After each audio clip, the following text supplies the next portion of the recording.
Meus irmãos, que a graça e a paz do nosso Senhor e Salvador Jesus Cristo esteja com todos.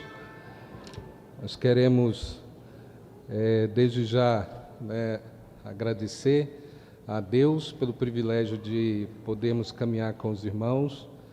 Também agradeço ao Conselho, por ter permitido que a gente seguisse na nossa programação de férias, que estava acertado, programado pouco antes da gente conversar. Mas graças a Deus estamos aqui e rogando a Deus que nos abençoe durante o tempo que Deus permitir que estejamos juntos. Nós temos, no mês de janeiro, tem sido trabalhado 4 vontades de Deus, e nós hoje vamos ver na primeira carta de Paulo aos Tessalonicenses,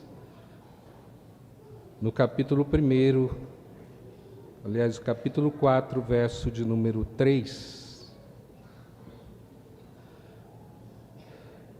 Essa é a terceira exposição, portanto, a sentença do texto é: se abstenham da imoralidade sexual.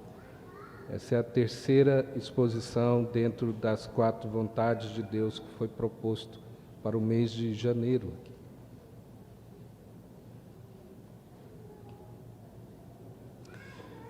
A palavra do Senhor nos diz assim: pois esta é a vontade de Deus, a vossa santificação, que vos abstenhais da prostituição. Vamos orar mais uma vez? Senhor nosso Deus, nós estamos nessa manhã reunidos, ó Deus, neste lugar como o povo do Senhor, e queremos, ó Deus, nesse instante rogar que o Espírito Santo do Senhor ilumine a nossa mente, abra, Deus, o nosso coração, o nosso entendimento e aplique a Tua palavra em cada um de nós.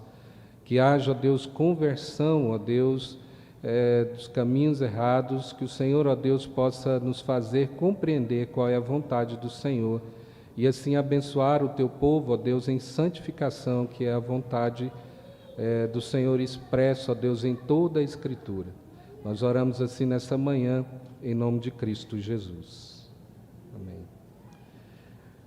Não sei quantos dos irmãos aqui já foram criados no ambiente onde você tem que cultivar algumas hortaliças, a gente aprende que algumas ervas daninhas ou alguns animais que atacam as hortas ali, elas precisam, nem sempre você consegue afastar esses perigos com alguma coisa tipo algum veneno, alguma coisa desse tipo, porque na verdade não poderia se usar. Mas ao longo do tempo foi se criando a sabedoria de plantar algumas coisas para cercar essas hortas, principalmente de alface. Então, quando as pessoas plantavam manjericão, alecrim, mostarda, não era nem sempre para que consumisse essas ervas, mas é para que elas servissem de cerca, para que não chegassem ali pardais ou outros bichinhos que pudessem consumir ali essas folhas. Então, elas funcionavam como cerca para proteger o restante das hortaliças. Quando a gente olha para essas 2 cartas de Paulo aos Tessalonicenses, a gente pode comparar com isso. As 2 cartas de Paulo, escritas aqui, elas funcionam como uma cerca para a nossa vida, como vida cristã, e como nós devemos nos portar diante do nosso Deus, vivendo nesse mundo. Eu sei que há uma acusação de diversas linhas de que nós, cristãos, nós temos uma dificuldade de compreender a vida e de compreender o mundo, ou seja, alguns vão dizer e alguns autores vão falar que cristianismo, ele nada mais é do que fuga de realidade. Ou seja, quando nós miramos outro mundo ou outra vida, ou quando nós falamos que a nossa vida não está apenas aqui, nós estamos sendo direcionados para a nossa pátria, para o nosso lugar, alguns vão dizer que isso não passa de fuga ou de escapismo para fugir da realidade. Mas a Escritura, ela nos mostra que nós precisamos compreender, acima de tudo, essa perspectiva da nossa vida eterna, senão nós não vamos conseguir viver neste mundo. E isso é dito em todas as Escrituras. Portanto, Paulo, quando escreve Tessalonicenses, a gente vai perceber que ele fala muito de vida futura, da vinda de Cristo Jesus. Aquilo que é intrigante nessa carta, que a gente vai perceber que é a primeira carta, possivelmente, que Paulo escreve, é a igreja de Tessalônica. Alguns vão dizer que ou foi Tessalonicenses ou foi Gálatas que ele escreveu primeiro. Se a gente olhar para as datas aqui, essa carta foi escrita mais ou menos 20 anos depois que Jesus morreu e ressuscitou. São 20 anos apenas que a igreja está tomando forma. E por que Paulo escreve essa carta 20 anos após a ascensão de Cristo Jesus? Ele já está falando a respeito da sua vinda e exortando a respeito da vinda de Cristo Jesus. A gente vai perceber que Paulo ele está mostrando que a base do Evangelho, o fundamento do Evangelho reside aqui, como ele diz em Coríntios, lá em 1 Coríntios. Ou seja, se nós não crermos na ressurreição e na vinda de Cristo Jesus, o Evangelho, o cristianismo, ele perde completamente o sentido. Portanto, nós estamos sim destinados a esse dia e nós estamos vivendo nessa perspectiva sim. Paulo então escreve essa carta a uma igreja jovem, né, como a gente vai perceber lá em Atos, no capítulo 17, verso 3, o estabelecimento da igreja aqui de Tessalônica, e ele falando a respeito da morte de Cristo, ressurreição de Cristo, e ele, lá em Atos 17:3, na sua pregação, ele fala a mesma coisa. Ele diz: esse Jesus que eu vos anuncio é o Cristo, aquele que ele estava falando, que ressuscitou e que viria. Essa é uma igreja no início, igreja incipiente, mas ele está estabelecendo aqui algum fundamento, um fundamento para a nossa vida e aquilo que funciona para os nossos dias hoje. É como se Paulo, ao escrever lá 20 anos após a ressurreição de Cristo Jesus, estivesse escrevendo para nós hoje, porque as nossas lutas e dificuldades de nos relacionarmos nesse mundo e ainda sendo pecadores, sim, alcançados por Deus em Cristo Jesus, santificados por Ele, e nós estamos nesse processo de santificação, mas há uma luta muito grande em vivermos de acordo com o Evangelho e vivendo numa sociedade que tem padrões que são antagônicos ao Evangelho e que muitas vezes se transformam mais do que em costumes, se transformam em estatutos. Por isso que a palavra de Deus nos mostra, e Paulo ele se fundamenta sempre no início de todas as coisas. Se a gente voltar lá atrás, nós estamos vendo que a ideia que Paulo estabelece aqui, a igreja de Tessalônica, é aquilo que Deus já tinha estabelecido para o seu povo desde o início.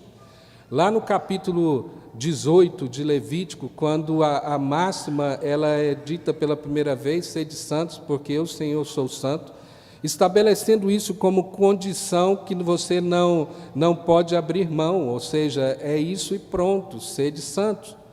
Isso vai sendo repetido ao longo das Escrituras. Então, nós vamos perceber que lá no texto de Levíticos, a gente percebe desde a sua apresentação que Deus está estabelecendo uma ordem aqui de como o povo de Deus deveria viver. Lá no começo do texto, ele diz assim: disse mais o Senhor a Moisés. Moisés faz questão de, ao registrar o livro, mostrar que a palavra não era dele. Ele começa dizendo: disse mais o Senhor a Moisés. Fala aos filhos de Israel e diz-lhes. Aí ele repete: eu sou o Senhor vosso Deus. Verso 1 e 2. Aí no verso 3 ele diz: não fareis obras segundo as obras da terra do Egito em que habitastes, nem fareis segundo as obras da terra de Canaã, para a qual eu vos levo, nem andareis nos seus estatutos. Se a gente olhar o texto, vai perceber que a linguagem que está no texto de Levítico está se relacionando a costumes da época, daquilo que o povo em volta de Israel fazia. Aquilo que as pessoas dizem nos nossos tempos, todo mundo faz. Não, aqui funciona desse jeito. E aí Deus estabelece: olha, a primeira coisa, vocês não vão agir de acordo com os pagãos que moram em vossa volta.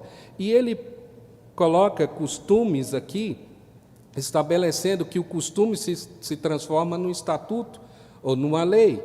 E é isso que a gente vê também na nossa sociedade, nos nossos dias, quando transforma a libertinagem como um padrão de costume e logo após se torna como se fossem leis.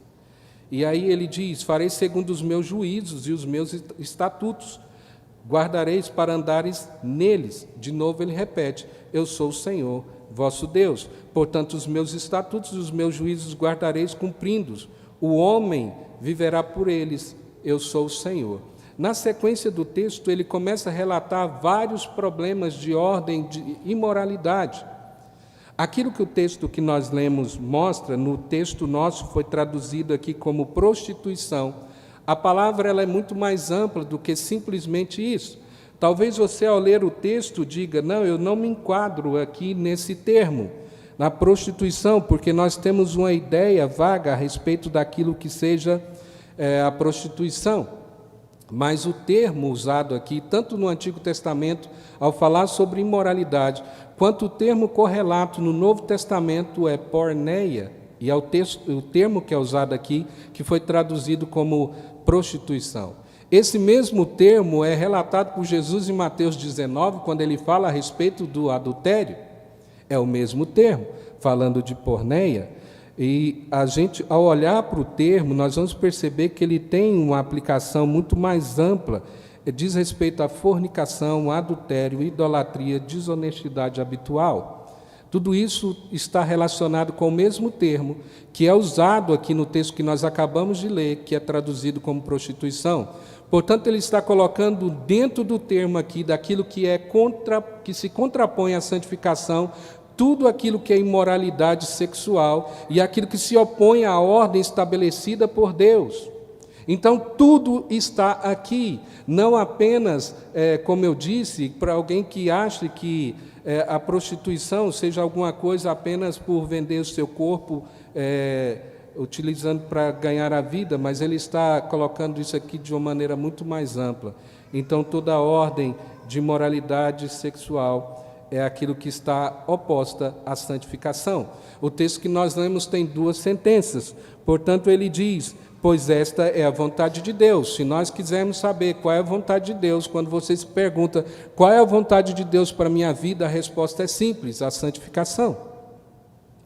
Tudo passa pela santificação, nesse processo ao longo da nossa vida. Então, ele contrapõe isso agora, que vos abstenhais da prostituição, ou da porneia, ou de toda a imoralidade sexual. Deixa eu trazer uns dados para os irmãos interessantes que saiu na última pesquisa do IBGE relacionada ao nosso país. Fizeram algumas perguntas no último censo, já enviesada, procurando saber algumas questões relacionadas à sexualidade. E o contexto que nós vivemos é esse, hipersexualizado, como o mesmo contexto que Paulo está na cidade de Tessalônica. Então, dos destaques aqui, que entre as pessoas de 18 anos ou mais, 94,8%, segundo o IBGE, se declararam heterossexuais, 1,2% homossexuais, 0,7% bissexuais, 1,1% não sabiam sua orientação sexual, 2,3% não quiseram responder e 0,1% declararam outra orientação sexual. 3,6 milhões de pessoas não quiseram responder, portanto é um número maior do que o total dos que declararam que eram homossexuais e bissexuais, juntando os dois dá 2,9 milhões. A população de homossexuais ou bissexuais é maior entre os que têm nível superior e maior renda. Entre os grupos de idade, os jovens de 18 a 29 anos, 4,8% tiveram maior percentual de pessoas que se declararam homossexuais ou bissexuais. Também foi o grupo que não sabiam a sua orientação sexual, o maior grupo, 2,1%. E os que não quiseram responder foram 3,2%.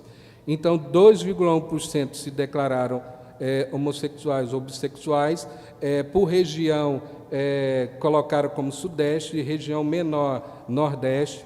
E assim a gente olha que essa foi a primeira vez que o IBGE coletou essas informações. Mas o que nos salta aos olhos é que, se você fizer uma soma desses grupos que declararam que tem padrões divergentes daquilo que a palavra de Deus nos diz,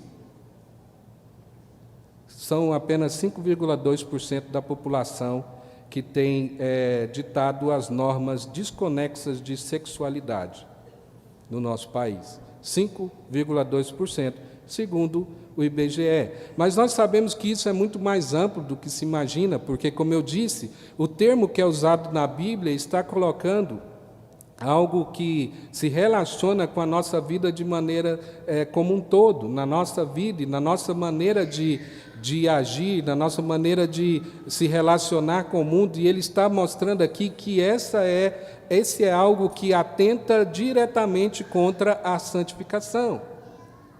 Os maiores escândalos, as maiores dificuldades que nós temos no nosso meio, na maioria das vezes está relacionado com a questão sexual. Nós temos aqui, talvez seja uma brincadeira no nosso país, que fala de queda de líderes de igreja, né, das 3 barras, Barra de Sara, Barra de Ouro, São João da Barra, mas isso é de um contexto americano que vai falar a respeito de minas, das minas que nós vivemos no mundo, que podem completamente explodir a nossa vida aí.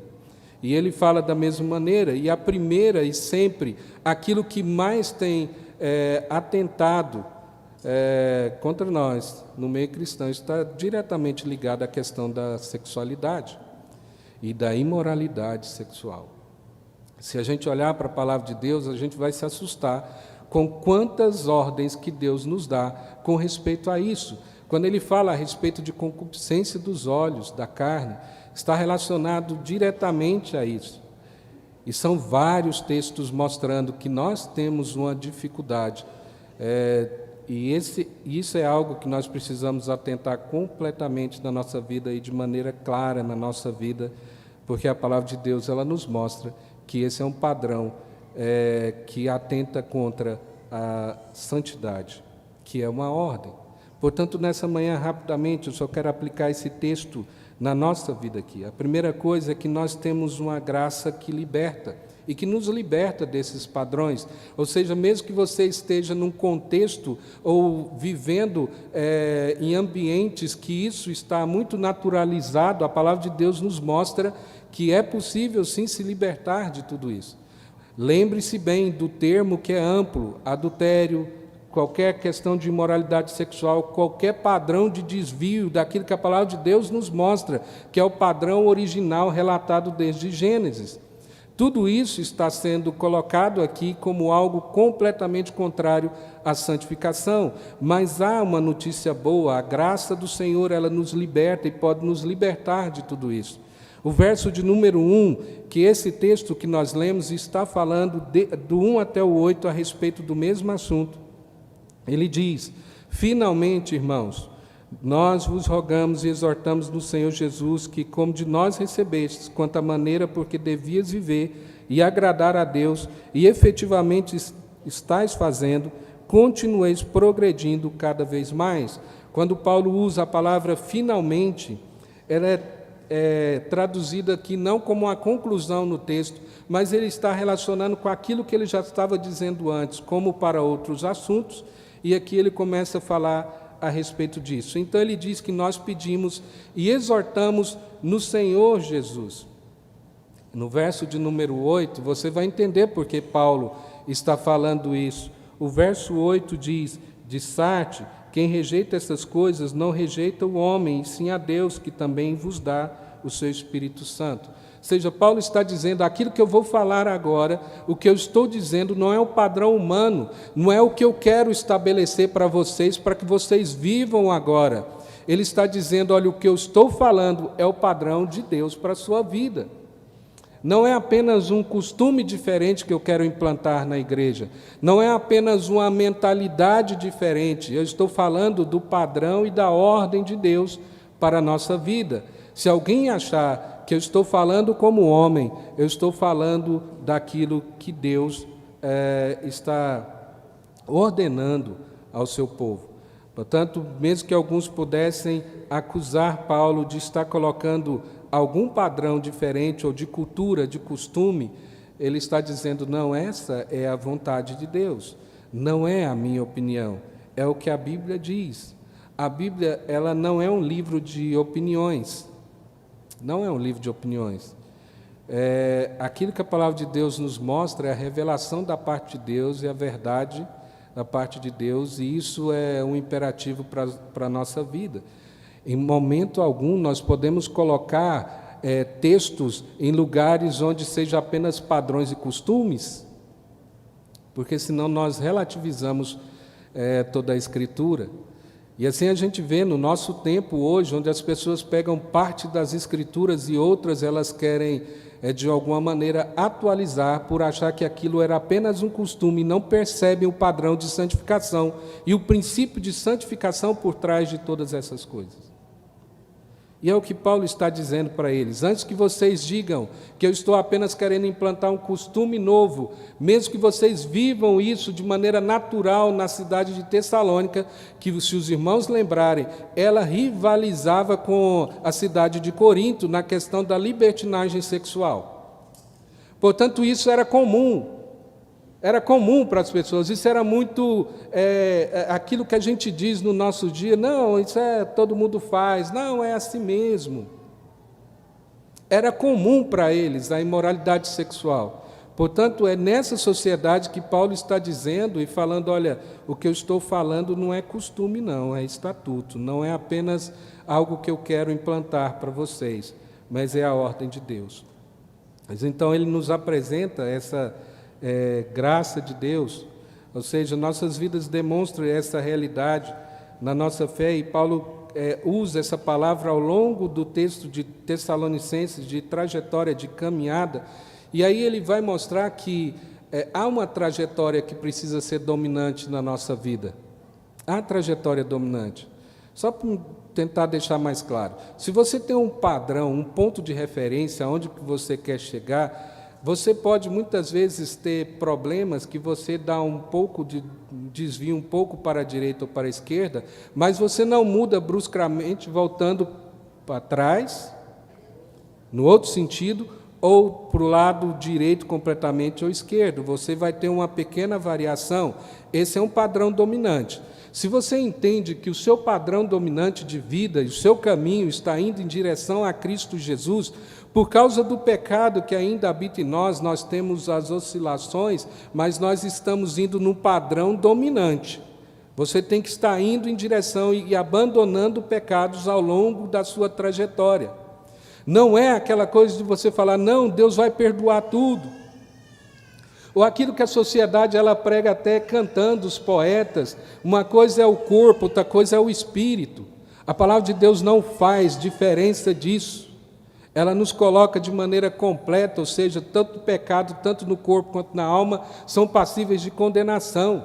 E como que nós vamos diferenciar isso? Nós vivemos uma sociedade hoje que ela é bem espiritualizada, ela chega ao mesmo tempo aqui, ela está cantando ou orando, dizendo que está diante de Deus, e ela sai dali, ela parte para um padrão completamente oposto daquilo que a palavra de Deus diz, porque experimentam na prática aquilo que os gregos já diziam, corpo e alma, uma coisa não tem nada a ver com a outra. O espírito é leve para Deus, o meu corpo eu tenho que satisfazê-lo nos desejos que ele tiver. Isso é costume do nosso tempo, isso é a realidade da nossa época. Nós vivemos um cristianismo assim, na maioria das vezes as pessoas não querem se submeter exatamente àquilo que a palavra de Deus diz, porque elas entendem na prática que uma coisa é quando eu estou adorando a Deus, o meu espírito é para Deus, o meu corpo eu não tenho como dominar, as concupiscências da minha carne, os meus desejos, Deus vai entender no final de todas as coisas. Por isso a trajetória dominante na nossa vida é em direção a Cristo, e nós precisamos abandonar isso ao longo da nossa caminhada. Então ele diz, nós pedimos e exortamos que à medida que você caminha, enquanto você aprende a agradar a Deus, é essa a prescrição de Deus para a nossa vida. O verso 2, ele diz, porque estáis inteirados de quantas instruções vos demos da parte do Senhor Jesus. A igreja sabia, o povo de Deus sabia, e nós sabemos aquilo que é a vontade de Deus. Então, qual que é a vontade de Deus para a minha vida e para a sua vida? A resposta é simples: santificação. É a santificação. Ele quer nos ver, de fato, separados da ideia, do costume, né, da moda que o mundo tem. Se você lembrar, lá no nosso catecismo, ele fala o que é santificação. Ele diz: santificação é a obra da graça livre de Deus, pelo qual somos cada vez mais habilitados a morrer para o pecado e a viver de acordo com a justiça.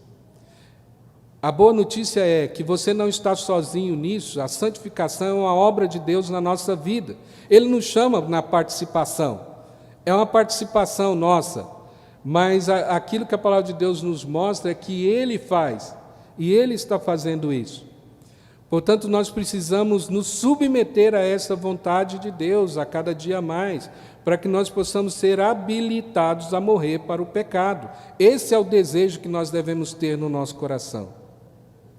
Se a gente normalmente alimentar os desejos do nosso coração, criarmos fantasias na nossa mente de coisas que são desconexas daquilo que a palavra de Deus diz, ou contrárias àquilo que é a vontade de Deus, nós não estamos buscando a santificação, porque a santificação é esse ato de desejar ser habilitado a morrer para o pecado e viver de acordo com a justiça e justiça de Deus. Então ele diz, para que nós possamos nos abster da imoralidade sexual, ou seja, nos afastarmos cada vez mais disso, que é a segunda sentença no texto. Como eu já disse, o termo é bem amplo e ele mostra toda sorte de desvio na área sexual. A ordem é essa: abstenham-se da imoralidade sexual. Mas você pode me perguntar nessa manhã, talvez vivendo alguns problemas nessa área, eu não consigo, eu não tenho força para sair disso. É como se você tivesse entrado em algum lugar que você não consegue mais se desvencilhar de tudo isso, e tornado isso costume na sua vida. A palavra também porneia é daquilo que a gente traz a nossa palavra pornografia. A raiz é a mesma. Todas essas situações a palavra de Deus coloca como contrários à santificação, que é uma ordem de Deus. Mas eu queria te lembrar que o Evangelho é tão fantástico que ele nunca te dá uma ordem primeiro para falar depois o que ele fez. A ordem do Evangelho é o que Cristo fez por mim e por você.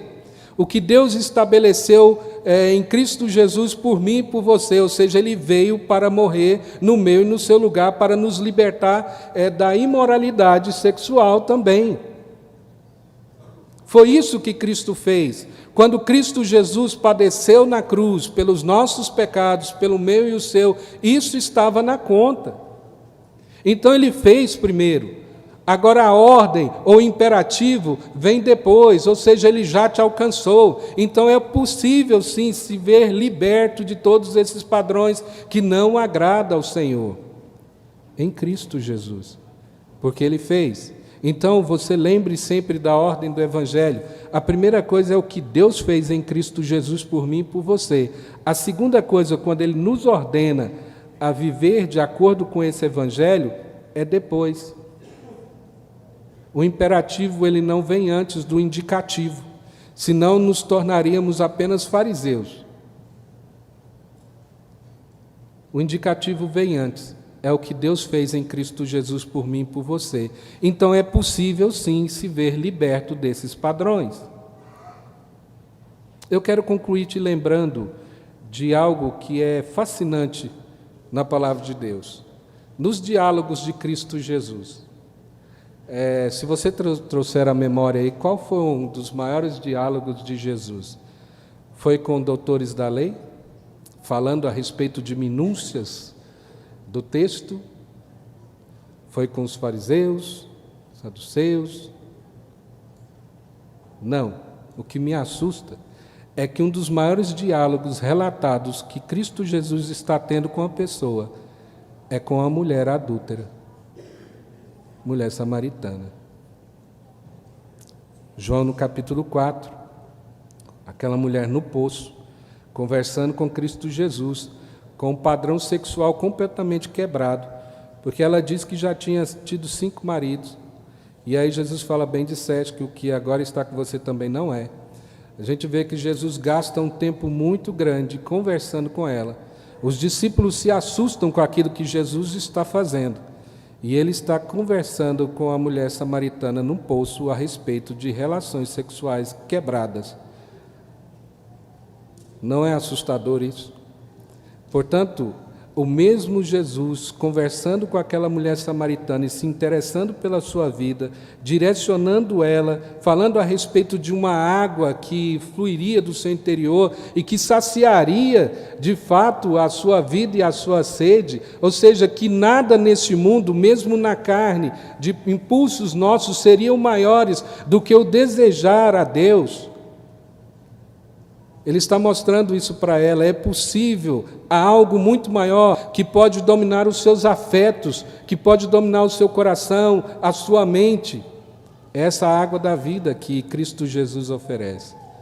Portanto, a libertação para a minha vida e para a sua vida. E isso é apresentado em Cristo Jesus. E Ele está agora conversando com essa mulher, dominada ali por uma vida completamente quebrada, vivendo vários relacionamentos, talvez tentando dar sentido à sua vida. E Jesus está conversando com ela. Por isso eu creio que aquilo que Ele quer é trabalhar em pessoas que tenham também esses padrões completamente quebrados. Pessoas que estão vivendo escravizadas por isso e não conseguem se libertar. É o mesmo Jesus que conversa com aquela mulher samaritana. É o mesmo Jesus que está oferecendo essa libertação e algo que possa preencher a sua vida e dominar completamente a sua vida. Quando João nos fala a respeito de não ameis as coisas que há no mundo, a concupiscência dos olhos, da carne, ele fala de afetos. Você só consegue deixar de amar alguma coisa se você amar outra muito superior a isso. E é o que João está dizendo. Você só deixa de amar o mundo e a concupiscência da carne se você buscar amar a Deus acima de todas as coisas. E Jesus está oferecendo isso. É isso que Ele oferece àquela mulher samaritana.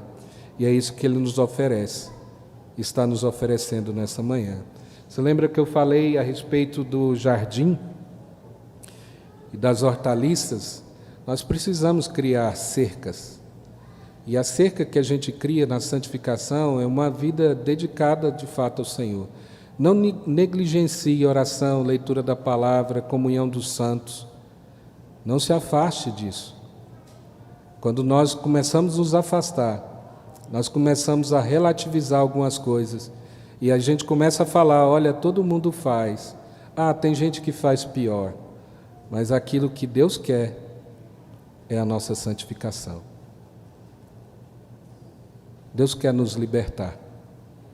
Ele oferece essa liberdade para a nossa vida. Vamos orar nesse instante?